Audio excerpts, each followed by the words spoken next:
It is a perilous line to walk. A perilous line to walk. Hi, my name is Sam Johnson and I am a voice teacher. Today I will be reacting to and analyzing Ain't No Sunshine by Matt Andersen.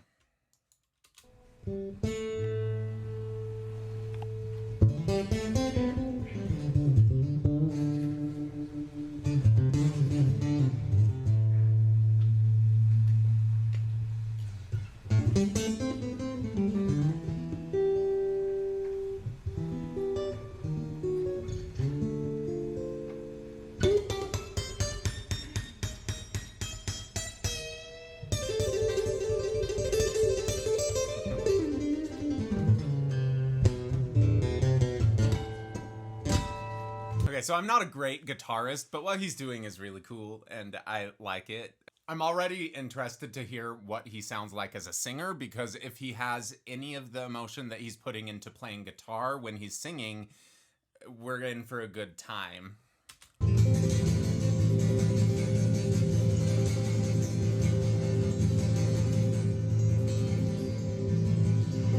ain't no sunshine when she's gone.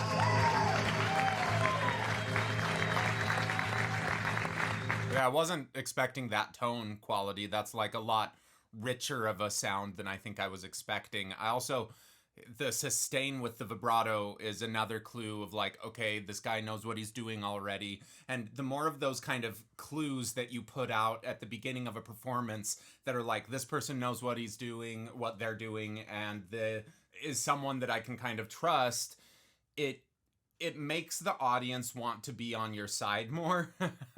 And a lot of these are just like subtle visual cues that you can do early by like staying in character from the moment that you're starting your performance. It's not warm when she's away. Okay, cool. Yeah, that growl, that sounds to me like false chord stuff. Probably not hard for him to do. Doesn't sound like he's pressing into it in any way that makes me feel scared. I loved seeing his mouth open on that G, on that eh, right? It was all the way to this eh, versus if you were just pronouncing she. It's not as open in speech. So when you get around bridges like this, sometimes you need to open the mouth and modify vowels just a little bit. Sheep versus sheep. See how much tighter that sounds? Sheep. Then you can start adding a little bit of that if you can figure out how to do that without messing things up. She's. I can't do that as well, but anyway, it's that kind of theory of start by putting like how can you sing really clear and how can you do the false chord stuff without hurting yourself, and then can you start putting them together. And anyway, he does it really, really well. There ain't no sunshine when she's gone. She's always gone so long.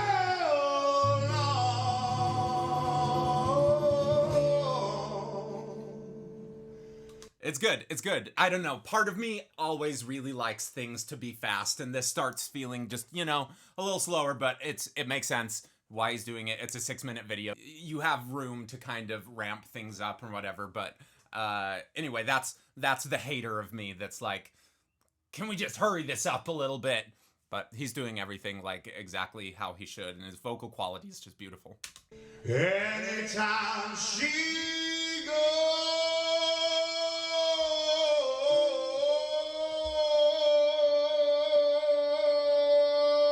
away.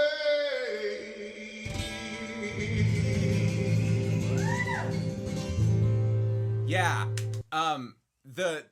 the ear training stuff, the blues, what he's doing, it works really well with this.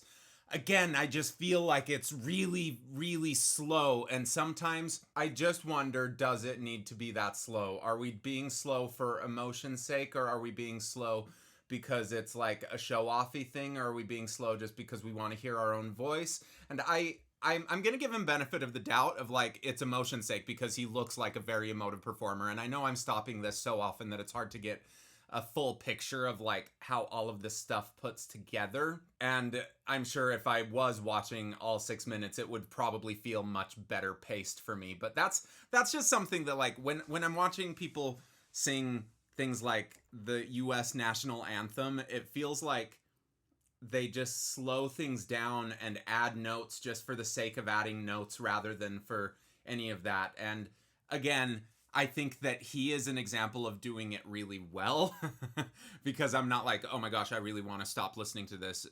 But it is a perilous line to walk, a perilous line to walk. Wonder this time where she's gone. Wonder if she's gone to stay. Yeah, pulling off onto that vibrato is a real jazz thing to do. Stay. Getting a lot quieter and then letting the vibrato come in. There ain't no sunshine when she's gone. This house is staying at home anytime she goes away. This guy rocks. This guy is rocks. He's very, very good, and I like his hair. And I know, I know, I know, I know, I know, I know, I know, I know, I know, I know, I know, I know, I know, I know, I know, I know. Ain't gotta leave young thing alone. Ain't no sunshine when she's gone.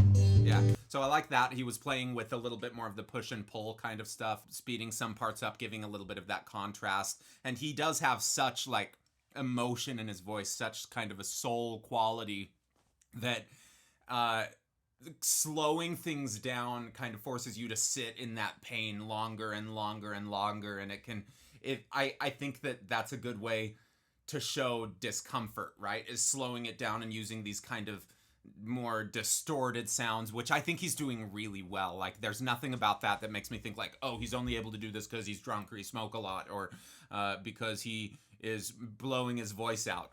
Because like you can't sing with as much beautiful vibrato and the ease that he does some of these things while messing your voice up that much. It's not like a wow, this person can do this. It's like oh my gosh, I can't believe that he's able to keep singing and make all of these sounds. And it's like that must hurt your voice a lot. It's like no, it doesn't hurt your voice. Actually, the qualities that help him be a really good straight singer or clean singer are the qualities that are probably helping him be a good screamer, a good distorter. It's cool. There ain't no sunshine when she's gone. On his gons, he pronounces it with an O a lot of the time. It's a little bit rounder. That's one of the things that might make it sound just a little more of that depth. Only darkness every day.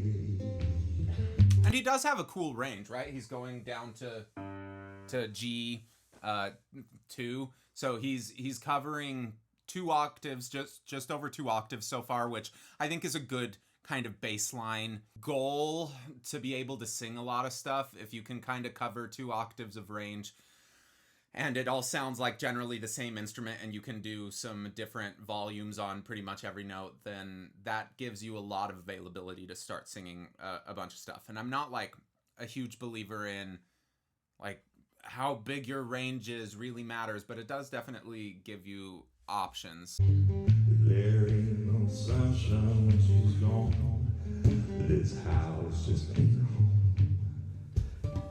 When my girl goes away. Good. So going down to the E, again, quite low. He's got a really cool voice. I might try to learn this version, actually, because it kind of fits the range that I like singing in. He knows what his voice is capable of, and he makes it a musical choice. Like, he probably wouldn't be able to get too much louder at that lowest note. Maybe he can. But a lot of times, as we go to the lowest parts of our range, going just a little bit quieter will help us out.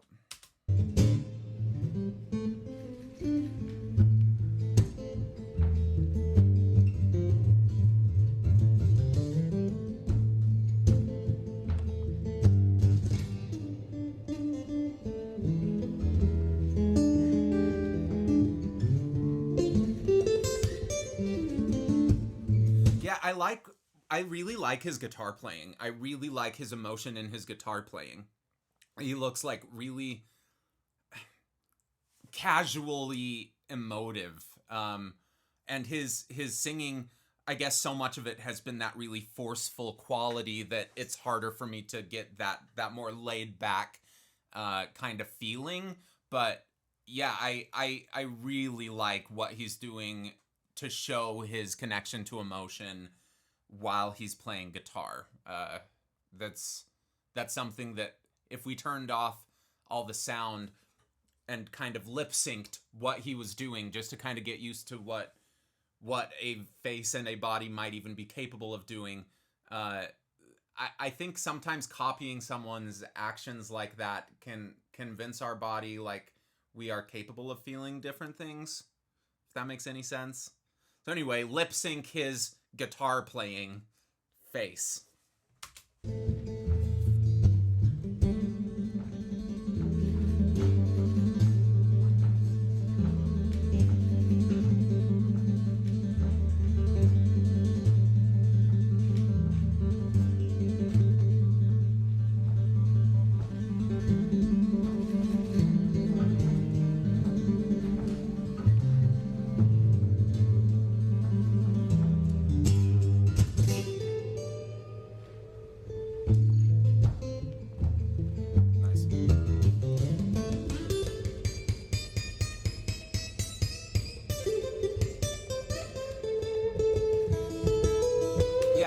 He can definitely shred, and I really like his emotion as he's doing it. Like, that's the biggest thing really that I think as a singer I want you guys to take away from this is how do we stay this engaged through musical phrases, even if it might not be, you know, the biggest part of a song. How do we this is the stuff that's most impressive to me. That said, I don't like virtuosity for the sake of virtuosity, and I feel like he is just walking that line of like a little gratuitous for me, just a little. But you know, this has 6.4 million views and people seem to respond to it, so you know, that's a thing that I know that I kind of differ from other people with, where, you know, sometimes it bugs me in like metal circles and stuff how people seem so obsessed over ability to play and skill rather than like reason to play like that. And I love metal. It's a similar thing with like some especially older American Idol auditions, right, where people would do so many riffs and runs that it's like, bro, what are you trying to do? Like, you're not communicating anything that's worth listening to. To me. If I watched this at full speed and I wasn't pausing it as often, I probably would have a little bit of a different opinion, because that's one of the things that length in songs does allow you to do, is like to fiddle around with things a little bit more. But just always question, like, am I doing this because I think that it's what a singer should do, or I'm doing this because I think that's what will make me look good at this instrument, rather than like I'm doing this because I have to, so that I can communicate something that I can't get across with just words.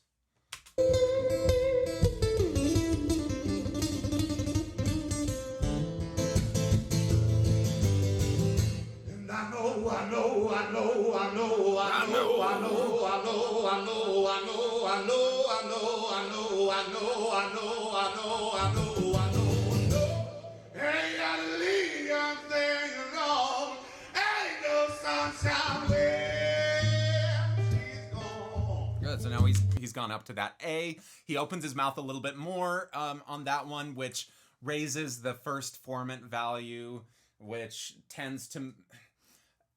when you get in that kind of a range, a lot of times opening the mouth a little bit more like that is going to make it sound just a little bit more like primally emotive. He's such a good singer that I think he can get away with doing that.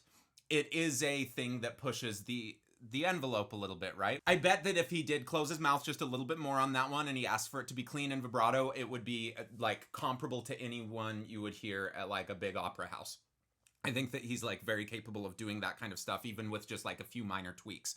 And it's because he's able to do that kind of stuff that I think he's able to then open his mouth and add in this kind of distortion and not have it really compromise everything. But think of this as a very advanced way of singing. And if you want to sing stuff like this, pick apart all of the fundamentals, like, and be able to do them before you try to put them all together. Or another option is just put them all together and maybe you get really lucky and maybe it works really well. And or put it all together and then you make more mistakes faster, and then you get, if you are able to deal with that well, you'd probably progress better. But I think it's got to be a balancing act of like, can I do this scream just can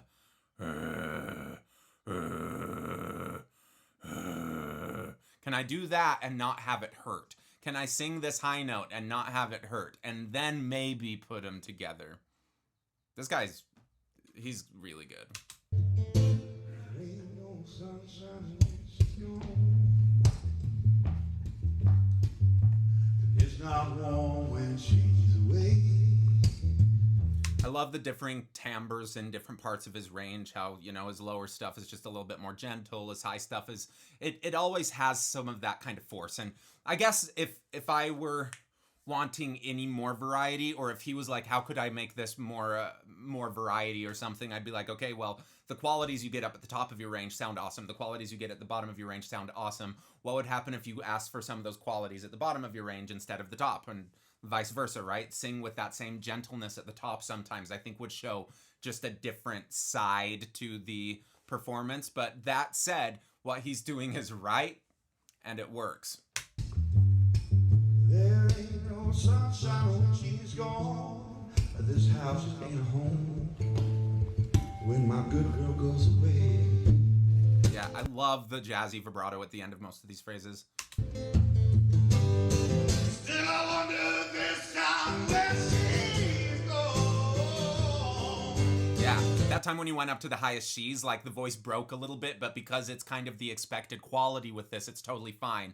If he had reacted and was like, oh, my voice broke a little bit, then it wouldn't be fine. But because he's in this mode of like, everything I'm doing is right and I'm really good, and even if I mess something up or if it's not something that's exactly what I was prepared for, maybe that's actually good. Maybe that's what makes this interesting, is the fact that I'm letting myself take these risks, and even if it's not exactly what was playing in my head before I opened my mouth, I can be okay with that, because literally nothing is going to be exactly like it is in your head when you open your mouth.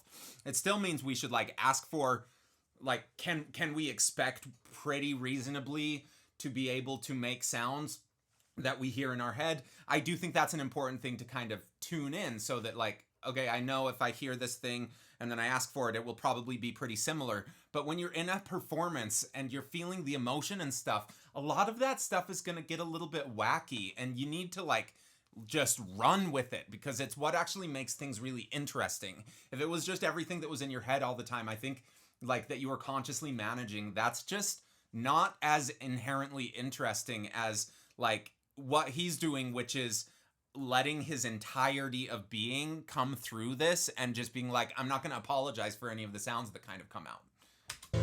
Wonder if she's gonna stay. There ain't no sunshine when she's gone. She's always gone so long. Anytime she goes away. Yeah, man.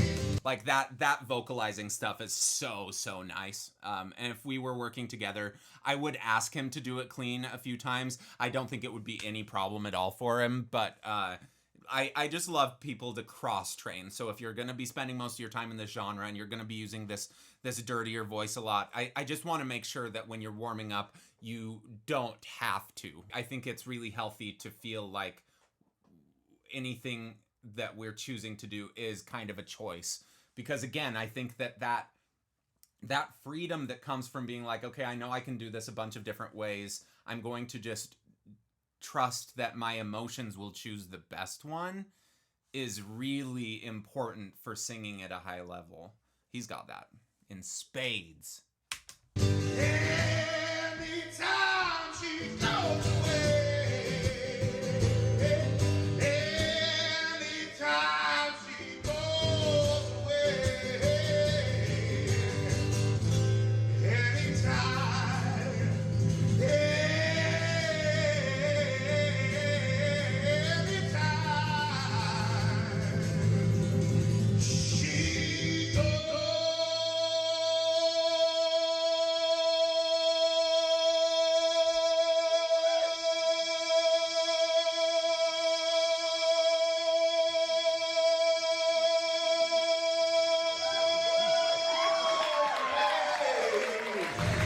so he's got good breath control and stuff. He's a very talented singer.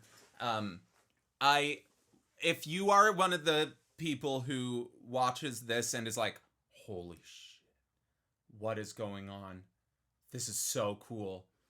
Can you please let me know what it is about this performance that makes you think it's like that really hits you like that? Because I might just be a hater. Like I know that that's kind of who I am at heart. Um, and when I see multiple evidence points of doing things that feel like they're doing them for the sake of the technique, not for the sake of the communication, that kind of stuff negates that initial trust that I put in someone who is so obviously skilled. Like, he's obviously an amazing singer. He's an amazing singer. He's obviously an amazing guitarist and really expressive guitarist. I just feel like it didn't hit the mark for me because he held things out a long time. That's not coming from a place of I have to sing this because I'm feeling these emotions. It's coming from a place of like, look, I'm good. It totally might not be true. I'm definitely bringing my own perceptions into all of this, my own clouds of rain that are hovering over my hater head. But it is something that I see in virtuosic genres frequently.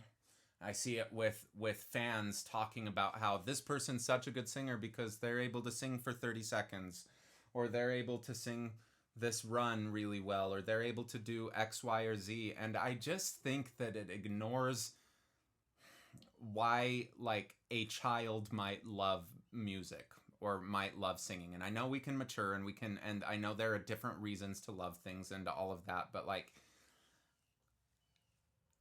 I don't know, it separates from the humanity of why I am into singing and music a little bit.